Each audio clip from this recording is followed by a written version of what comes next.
Hello again, everybody. Welcome once more to Powerline Weekly Video Ministry. This is Richard Ike, and we're in episode number 157.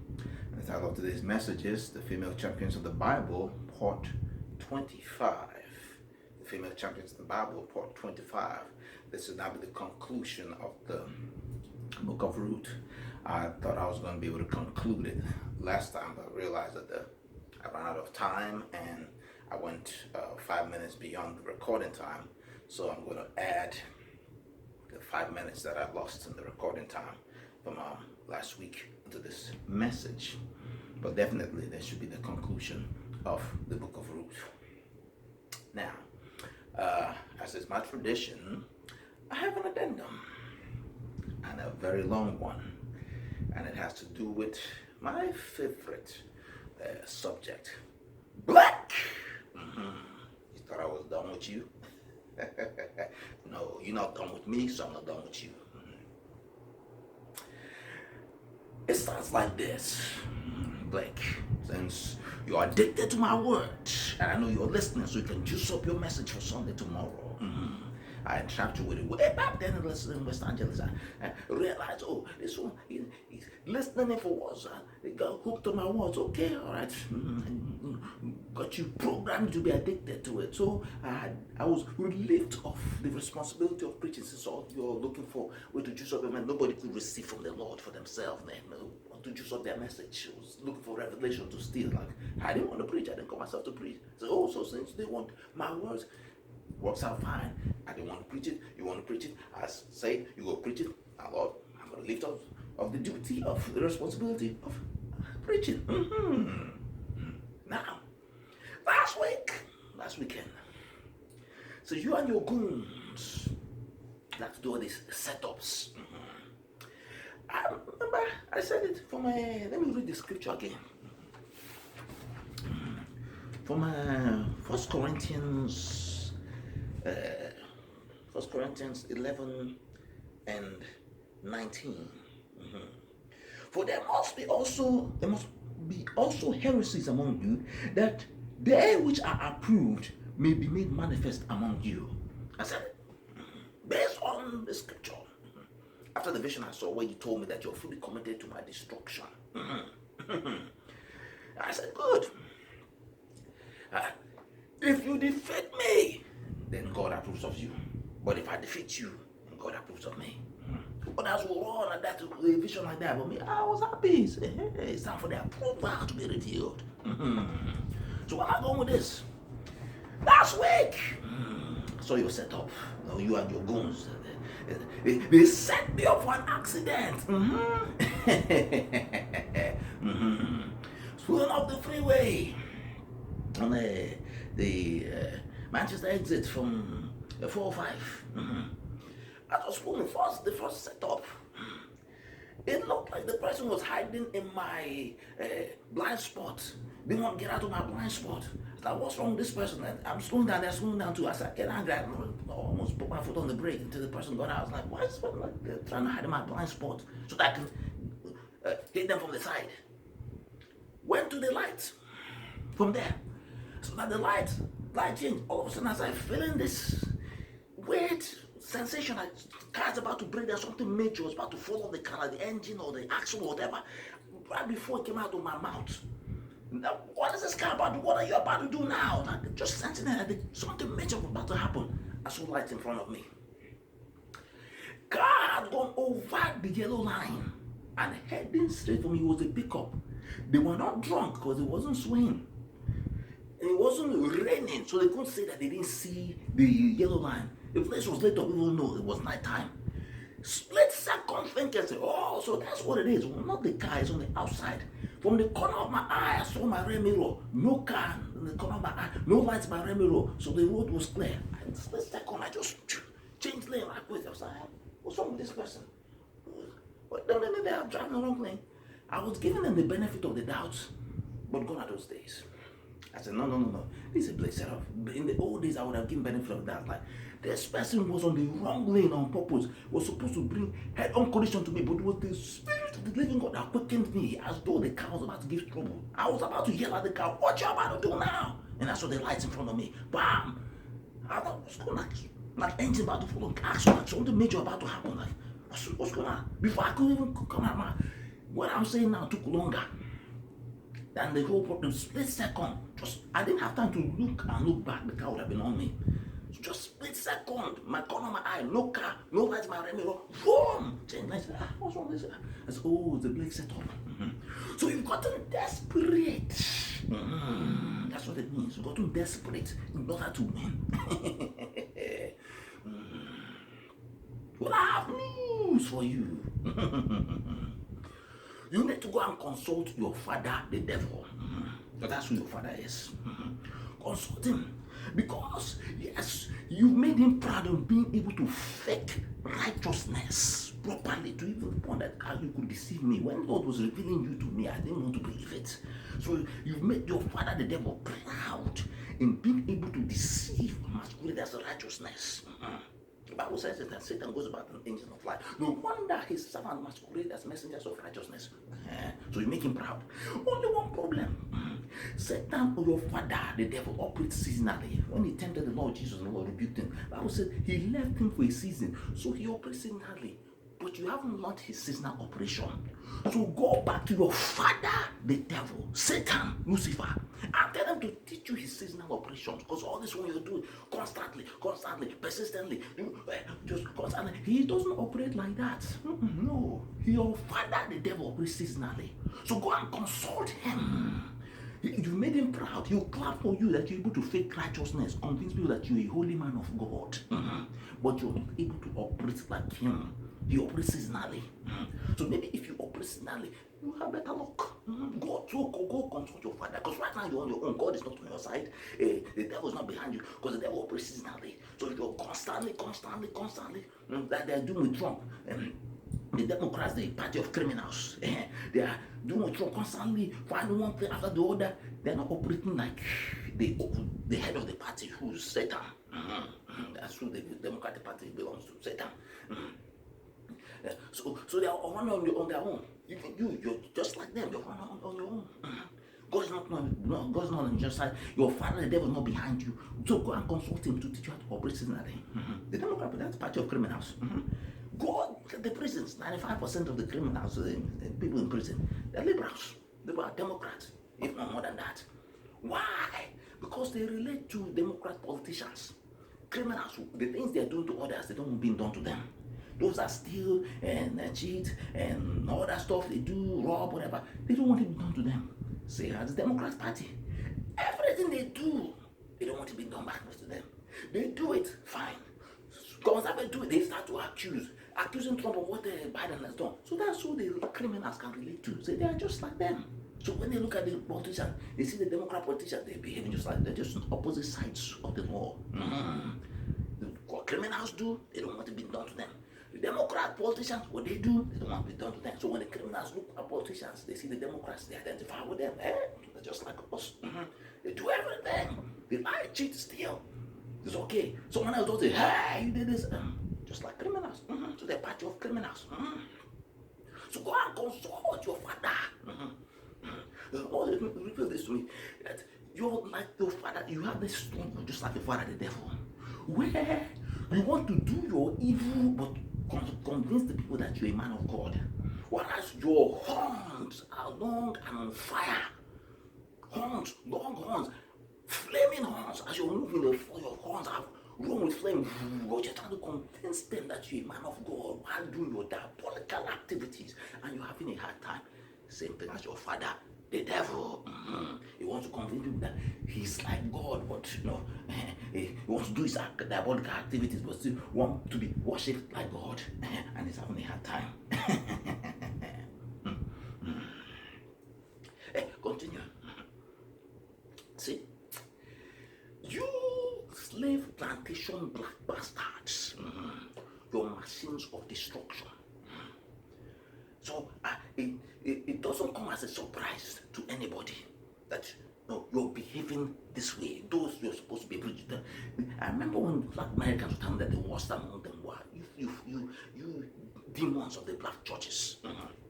I would have called you and your kind gorillas, but I realized an insult to the gorilla kingdom. So I called you monkeys. Because because gorillas, they got better, more virtue and greater wisdom than you. If I call people gorillas, I have to go to the zoo, stand before a silverback gorilla, and offer my apologies for insulting their kingdom. Why? There's proof. 3 incidences. I posted the videos before. Children are fell into gorilla enclaves, gorilla pits. 2 are white, 1 was a black American child. Different incidences.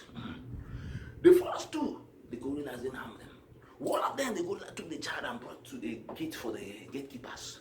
Another one, the silverback, he saw the child, was touching the child. So the child woke up and started crying. He ran away. But when the black American child, bastard child, dropped in there, the gorilla almost killed the child, dragging him, almost drowned him. They had to kill the silverback in order to get the child. Say, why didn't he behave that way towards the white children? Oh, because he sent the white children the aura of a future engineer, aura of a future scientist, aura of a future businessman or something like that, aura of some future person of relevance. But when the black child fell, even though it was a child, he knew that thing was evil. He was going to grow up to be a criminal. The mother could hear the mother's voice say, that's a hood rat. Another black American whore, prostitute, who spread her life anybody that dropped a few dollars. And that's the product of another bastard child that will grow up and become a monga criminal, some armed robber, or wanted drug dealer or something. That's the order the gorilla sensed on it. So, no. Almost drowned, just tossing around.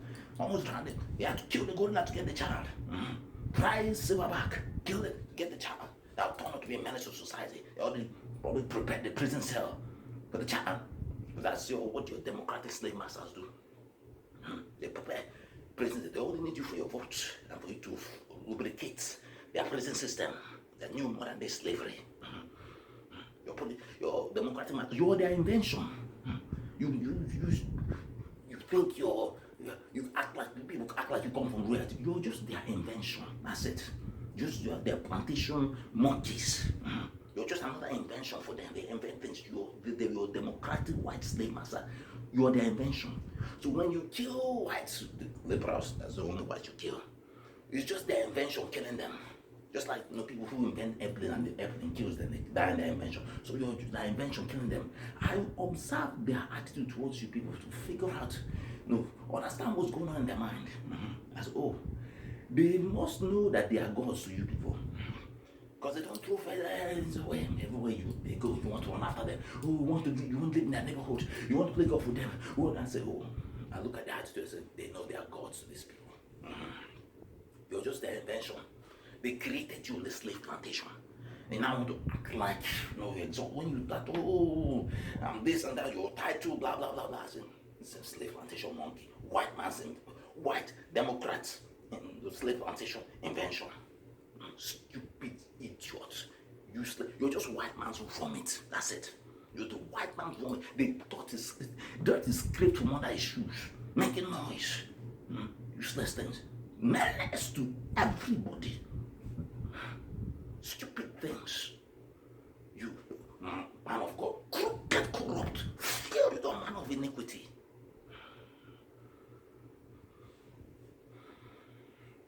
And you want to claim equality with your white masters.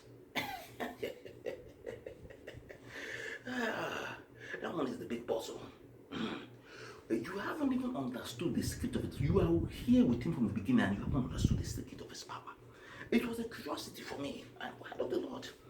This matter. First, I observed I wanted to know how does he transfer the power, because he's been holding on to the power, reigning over the world. How does he transfer the power to the next generation?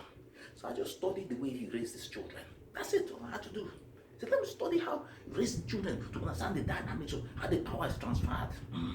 So I discovered it's not what they learn in the teaching in the schools that's the secret of their power. The school just give them the tools. It's the values they impart to their children at home. And that little organization called the Scouts, Boy Scouts, Girl Scouts, they laid the foundation, principles of leadership and teamwork. In them, they learn this thing as children. So by the time they become adults, they are masters of it. So no wonder they work so effectively as a team. They learn Boy Scouts. I used to laugh at those things. Boy Scouts. I'd laugh. Boy Scouts. I didn't know what I was laughing at. So the secrets of how transfer from generation to generation. They learn the leadership skills, the teamwork skills, the dynamics of teamwork, synergy, all that stuff. It was funny for me to laugh at them. So these are their secrets. So I made the inquisition of the Lord as to why they're so the source of their power. Why are they so powerful? What's the source? And the Lord revealed to me, mentioned it before, that it's because their ancestors carried Christianity around the world. He gave them power to rule over the world. This book was given to me by a white flight airline pilot. It's called My Brother's Keeper. This guy, he's a white guy. You see him here with African children. He got murdered. He got killed by terrorists building orphanages in Africa. He was following the tradition of his ancestors who did that before. They laid down their lives carrying Christianity around the world. Do you slave plantation idiots? Do you even go to seek out, now that it is known that slavery still exists, do you go to seek out the slaves to liberate them? No. You will not sacrifice. You want, each one wants pleasure. Oh God, bless me. Give me this, give me that. This man had a luxurious life after his conversion. He gave up his luxurious life. Go serve the poor in Africa. And he died doing it. His brother wrote this book in honor. My Brother's Keeper, Jeff Wedering. It was interesting as I read this book. It came to me a while ago, but I read books in sequence. So I'm now getting to this book. And I see this is the spirit of their ancestors. What we call white privilege is covenant benefit. A price was paid. Such a price was paid. They lived their comfortable life to grow and sacrifice themselves to serve others. Their ancestors were empowered by God. This is their knowledge. Their knowledge, infrastructure, science and technology. It was given to them by God. Lord, listen to me, that He gave them the power to rule the world, and nobody will take it away from them. Only they can be their own enemy. No one else can conquer them. You want white privilege, you cannot get it. Who has paid this kind of prices amongst you? Among other races, who can say they paid this kind of price? He died. He was killed by terrorists in Africa, built the orphanage. He left his comfortable life, yachts and all that stuff, comfortable life, after his conversion, to go and lay down his life for that. And you want to receive the same kind of reward. Your brains are upside down and backwards at the same time. Nonsense. Oh, we're slaves, They're still slaves in Africa. You want the reproach of slavery to be removed from you? Go and rescue the slaves in Africa. We cannot relate. We've never been slaves. Yes, in Africa, we've never been slaves. This is you want benefit of generational blessing without taking the action that activated the blessing. How is that going to happen? Dumb idiots want to be like equal to white daydreaming nonsense. There are generational blessings and there are generational curses. You all know the generational curse, you don't know. When you join the Democrats, the ones who owned you as slaves, your voice of your ancestors began crying out against you. The injustice that they suffered, now you're now guilty of it. You join the one, so your ancestors don't get vindication. You want generational blessing, but you're activating generational curses. Joining the party that enslaved them, and you want to be blessed. Ever since you people joined the Democrats, trouble. We want trouble. Family got split, drugs got introduced, guns, and all that stuff. One thing after the other. Well, generational curse got activated. Foolish people. Foolish and useless. You're the generational curse. You join the people who enslaved, so your ancestors don't get justice. Generational curses and generational blessings, they exist. The whites, they are reaping the benefit of generational blessing because their ancestors did this. Sacrifice their lives. They left comfort to go and serve the poor. Look at the background, desert, nothing, no infrastructure, nothing. The poorest in America have it way better than these children here. This is the price that they paid, the ancestors paid. You cannot get their benefit, the white privilege that they have. White, they don't even understand why they're so privileged. This was the price that was paid. The ancestors did this.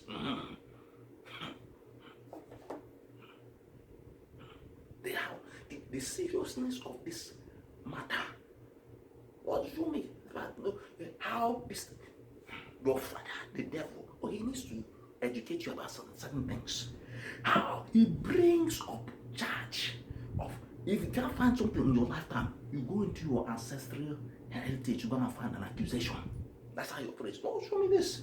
So since you're working for your father, the devil, he should educate you about this thing. Because Lord educate me about how your father operates. I want to Lord minister to me. If you're willing to receive it, the reason why Israel went into captivity in Egypt was because Israel had dealt injustice to Egypt first, indirectly. How? Through Haggai, the Egyptian, in the house of Abraham. She didn't receive justice. She was dealt unjustly. So now, Satan in the future, looking at the descendants of Abraham, all this happened while they were in the body of Abraham. So now they're enjoying prosperity in Egypt, the land of Haggai. Satan brought that one up. That's the accusation used to bring slavery upon the children of Israel in Egypt. Haggai. You want scripture to see the principle? Oh, no problem. 2 Samuel chapter 21. How does it start? Then there was famine in the days of David 3 years, year after year. And David inquired of the Lord, and the Lord answered him, it is for Saul and for his bloody house, because he slew the Gibeonites. There's an agreement with the Gibeonites. The Gibeonites, one that deceived the children of Israel in the days of Joshua, pretended they were from a distant land, but they were right behind the mountain, and made Israel entered into agreement with them. When they found out they were right behind the mountain, they couldn't break the agreement, so they decided to make them servants. Saul broke the agreement when they attacked them. What happened? Famine didn't come in the days of Saul, it came in the days of David. Innocent people suffering on account of the past generation. That's the principle. That's it right there. 3 years, famine. David's asked, what did we do? What happened? It's not on account of you, it's on account of Saul, the previous generation. That's the principle here. This is how your father, the devil, operates, and how you operate. Can't find anything in record. Anything what they're doing wrong. Go into the ancestry, go to the record books, find what their ancestors have done. So that's what happened. The devil couldn't find anything to accuse David and Israel. Went back in the record. Okay, Saul did this. What happened? Nothing. Okay, now we'll use this one to attack the children of Israel. To me, the reason why they went into bondage in Egypt. Satan used that. Haggai, the situation Haggai. She was unjustly treated in the house of Abraham, and then driven off. Used that as a weapon of attack. That's how it operates. There are generational curses and generational blessing. Africa was ruled by colonial masters. I can say right now that because Africa got involved with slavery, that's probably why it happened. Because the slavery happened before colonial rule. So because they sold slaves to the Europeans, the Caucasians, penalty, the Caucasians ended up ruling Africa. Africa had its own empires, had its own emperors. Mali Empire, Ghana Empire, Songhai Empire, had African emperors. Sonia Ali, Askia Mohammed Toure, Mansa Musa, Sundiata Kaite. From that got reduced, being ruled by foreign powers. Probably because they got engaged in slavery. It was a generational cause.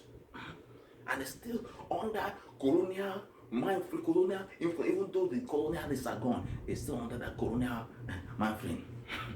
My generation, we grew up in post-colonial Africa. My mother grew up in colonial Africa.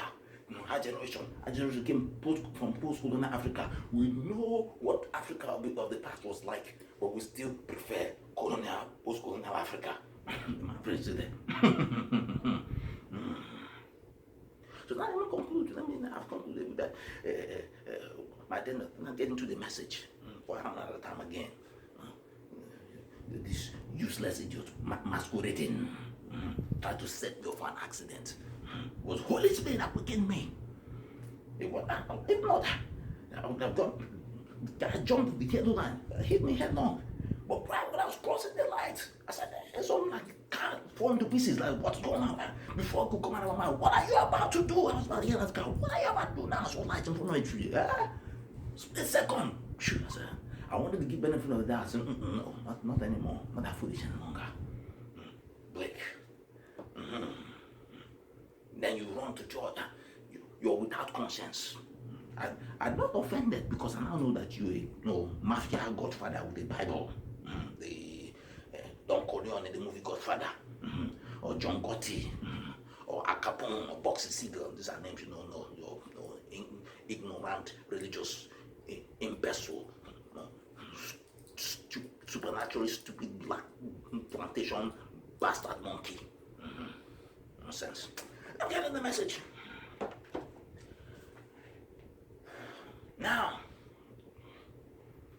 one day, Cameron cut me off. I was finishing the book of Ruth. And right before I got into the genealogy of Ruth, I'd mentioned Boaz and Ruth, they got married and had a child. The child was Obed. The women named the child Obed, meaning that and the child is born unto Naomi. And the Lord showed me something. We have been calling Boaz, we've been calling the Lord Jesus because he's represented in every book, but we under the way it's presented that he was illustrative of the kinsman redeemer in the book of Ruth, the Boaz role. The Lord showed me that no, Lord Jesus is not represented by, is not illustrative of Boaz, the kinsman redeemer. No, he's illustrative of Obed. The kinsman redeemer, Boaz, is illustrative of God the Father. Why? Because this was their only child. Both Ruth and Boaz, they had one child, Obed, and they gave the child to Naomi. The child is now the redeemer of the situation. That's what the women said. Let me read it. So Boaz took Ruth, and Boaz took Ruth, and she was his wife. And when he went in unto her, the Lord gave her conception, and she bare a son. The women said unto Naomi, Blessed be the Lord, which hath not left thee this day without a kinsman, and his name may be famous in Israel. And he shall be unto thee a restorer of thy life. That's the role the Lord Jesus played. A restorer of life. And in knowledge of thine old age, for thy daughter-in-law, which loveth thee, which is better to thee than 7 sons. I don't know how many sons Jesse had. 7 sons. It's like a prophetic statement, because her son, her grandson, Obed, who's like her son, will now have a child who will have 7 sons, and David came out of David was one of those sons. And the woman said unto her, Naomi, and the woman, where was I? She belonged to the restorer of that age, and that 7 sons had born. For thy daughter-in-law, which loveth thee, which is better to thee than 7 sons, had borne him. And Naomi took the child and laid it in her bosom, and became nurse unto it. And the women, her neighbors, gave it a name, saying, There is a son born unto Naomi. And they called his name Obed. He's the father of Jesse, the father of David. The women gave the child a name, Obed. That was the only child of Ruth and Boaz. And they gave the child away to Naomi. In the same way, God the Father gave his only son. That's John 3:16 right there. This was an allegory of John 3:16.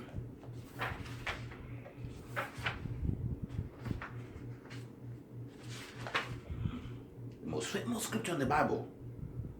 For God so loved the world that he gave his only begotten son. That whoever believeth in him should not perish but have everlasting life.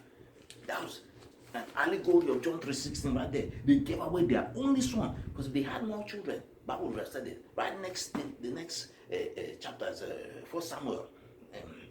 Hannah, the wife of Elkanah. Elkanah had 2 wives, Peninnah and Hannah. Peninnah had children, boys and girls. Hannah had none. The Lord had sealed her womb.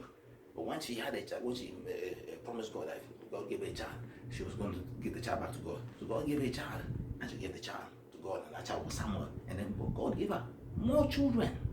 So they had more children. Bible would have said it. They only had one, Obed, and they gave that one away to someone that would be called to someone else that the child would call mother. That's the kinsman redeemer. So Boaz was a symbol of God the Father, not the Lord Jesus. God the Father is the kinsman redeemer. He gave his only son, the Lord Jesus, who is now the redeemer. So Lord Jesus is the redeemer. God the Father is the kinsman redeemer because he gave his only son. Just like Boaz giving his only son, Obed, unto Naomi, a female. And what did God give his? Who did God give his own son to? The world. For God so loved the world, the earth. He called it back to a female. When he, in his rebuke of Cain, he said, "Cursed are you from the earth which had opened up her mouth to receive their brother's blood." So here it is, a man giving his only son to a female, Naomi. Same way, God the Father, male, gave his only son to the earth, a female. Same picture, category. John 3:16. And going on. Now it says, I mentioned that the elders, they had in the name of Phares in their blessing of the union of Boaz and Ruth. Let me read their blessing again. It says, and all the elders and the people that were in the gate, and the elders, said, we are witnesses. They are witnesses, they have been watching. And now the whole incident with Ruth was so unusual that everybody watched. Naomi was watching. Boaz was watching. His employees were watching. The whole town was watching. The elders were watching because that's something that never happened in Israel before. Moab didn't have any good reputation. They didn't have a good reputation. The Moabites. They sacrificed human beings. The place where she came from didn't have a good reputation. But something of unusual and strange virtue came out of that in Israel. So they are all watching, saying that's the Moabites. Keep an eye, let's see what she does. They knew that she was sacrificing herself for her mother-in-law. Say, even Jewish women didn't do that. Their own women didn't do that. So it was some strange and unusual things. That's why when Boaz asked about her, they said the Moabite woman, that she's kind of like Moab. She's from Moab, but her behavior is different. It's kind of Moabite. We don't know how to categorize her. So it's like Moabite-ish woman. She's kind of. They don't know what to make of her. Strange. So after the observation, this was their conclusion. If Ruth wasn't a virtuous woman, the elders would have been rejected. Say, no, it's not. It is not our counsel. Not in our. It will not be in your best interest to take this woman into your house. Why? Because this is what she had done. This is what we have heard. Yes, I heard that too. I heard that too. Okay, hold on. And then Boaz was like, oh, you know what? After this executive meeting, I think I'll take your advice. I'm not going to buy that woman. But they were in agreement, and they put their seal of blessing over it. He said, and all the people that were in the gate, and the elders, so it wasn't just the elders, the people were in agreement because Ruth was known in the city.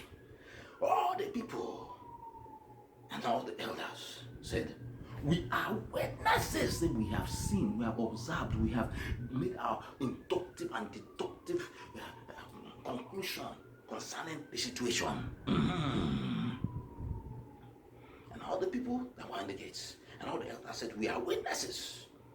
The house, the witnesses. The Lord make the woman that is come into that house like Rachel and Leah. Which two did build the house of Israel? That means Ruth was so spectacular to them that they now gave her an exalted position. So like Rachel and Leah, which built the house of Israel. So this woman is so unusual, so virtuous. They now rank her with the builders of Israel, the women who built Israel. Rachel and Leah, the wives of Jacob. That's the women that gave him the 12 children that became the 12 tribes of Israel.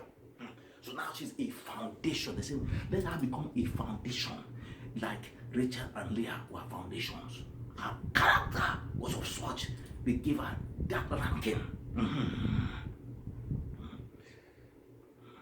Well, let the Lord make the woman that is come into that house like Rachel and Leah. They won't say that to just anybody. It's not something that is common. It was because of this strange and unusual circumstance that they are witness. Which do they build the house of Israel?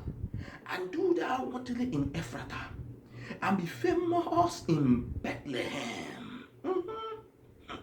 And let that house be like the house of Pharez, whom Tamar bare unto Judah, of the seed which the Lord shall give thee to this young man. What was Pharez? What did Pharez have to do with this whole situation? We find out at the ending. Okay. From verse 18. Now we understand why the elders mentioned Pharez. And the Lord said to me that it's because of what the elders said, what they had proclaimed, that generations later, David came from this line. It was on account of what the elders had proclaimed.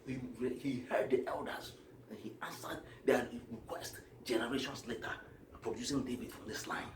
The elder, when they made that declaration, the only title I mentioned it, the only title in church that's also in heaven is elder. There are 24 elders in heaven. Elders in the church, elders in heaven. No other title. You don't have bishop. You don't have pastor. You don't have prophet. You don't have apostle. You don't have evangelist. You don't have deacon. No other title. You don't have usher. No other title. Only elder. So when the elders made this proclamation, heaven heard.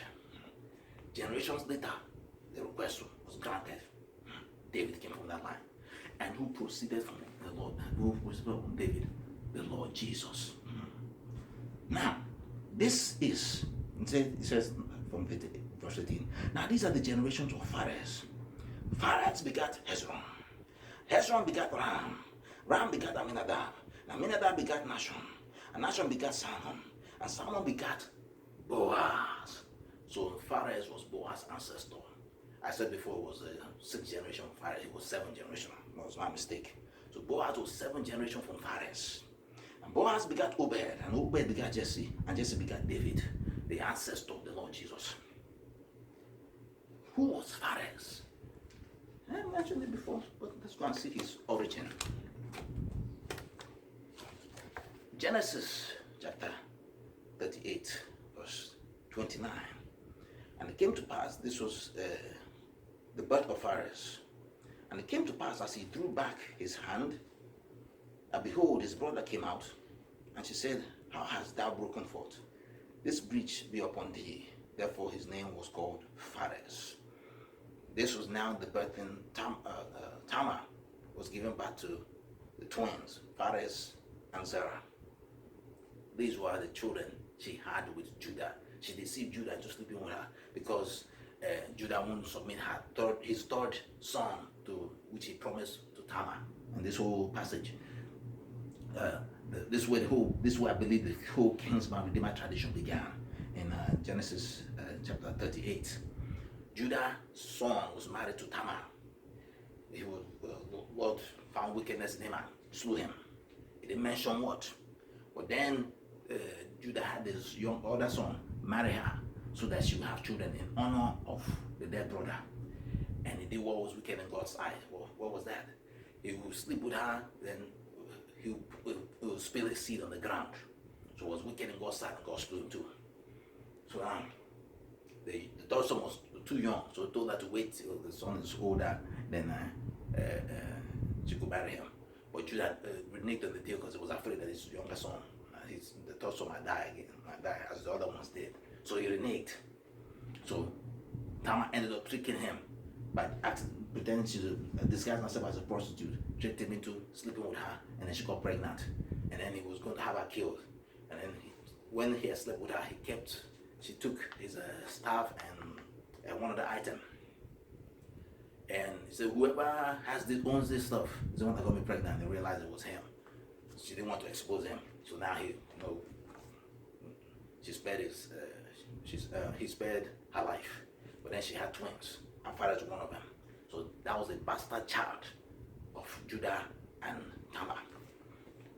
Concerning the act of Judah's son, the second son, he was supposed to play that redeemer role where you have a child with Tamar, but now the child will be recognized as his brother's son, not his son. So the child now calls him uncle. But he didn't want that. This is probably for the same reason why the other kingsman, redeemer, who was ahead of Boaz, didn't want, when he told him what they had to do, his responsibility, he didn't want it too. Because now I have a child with the woman, the child now will be calling him uncle, something like that, calling someone else daddy or mommy. So they want that. However, I noticed this thing. Don't open my eyes to see this thing. That what Judah's second son did, that was what is now known today as pornography. In pornography, they have sex with the woman for pleasure and then spill their seed. So that's what he was doing. That's the first time he manifested. Since he didn't want to have a child with the woman, he was just enjoying her for his sexual pleasure, then spill his seed so she wouldn't have conception. When the woman is looking for a child, he just wanted his pleasure. When God saw it for the first time, was wickedness to him, and he slew the man who did it.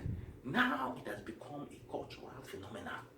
This thing that is wickedness in the eyes of God, that he killed this Judah's son over, it has become cultural phenomenon. Pornography. This is where it manifests. That's what Judah's son was doing. Perhaps that's what the older son was doing, because they would know it was wicked and God killed him. They mentioned what they did. I'm thinking maybe because the father himself was wicked. He was the one that came up with the idea of selling Joseph, his brother, to the Ishmaelites. First they called them Ishmaelites, later on called them Egyptians. They sell the Ishmaelites sent to Egyptians. I remember, Ishmael, his mother was Egyptian, his father is Hebrew, Abraham, his mother Hagar was Egyptian. So it's identifying him by his mother's side. I guess the Ishmaelites, they were dwelling in Egypt, because probably Hagar ended up in Egypt after having chased from Abraham's place, ended up in Egypt with Ishmael. So now, going back, that was, this is how much time I got? Almost out of time. This is Boaz's origin. Pharez is bastard child of Judah. But now, also, Ruth had a bastard lineage. She came from Moab, which was founded by a man named Moab, who was the bastard child of Lot that he had with his daughters. Got him drunk after the whole Sodom and Gomorrah incident. His daughters got him drunk and slept with him, and they got pregnant. One of them was called Moab, and the other was called Benoni. Where is it? Verse 37. And the firstborn bare a son and called his name Moab. The same is the father of the Moabites. That's where Ruth came from the Moabs, from the Moabites. She was a Moabite. And the younger, she also bare a son and called his name Benami. The same is the father of the children of Ammon unto this day. Now we bring them all together in Deuteronomy chapter 23, verse 2. I've read it before. See, okay, time's about to run out.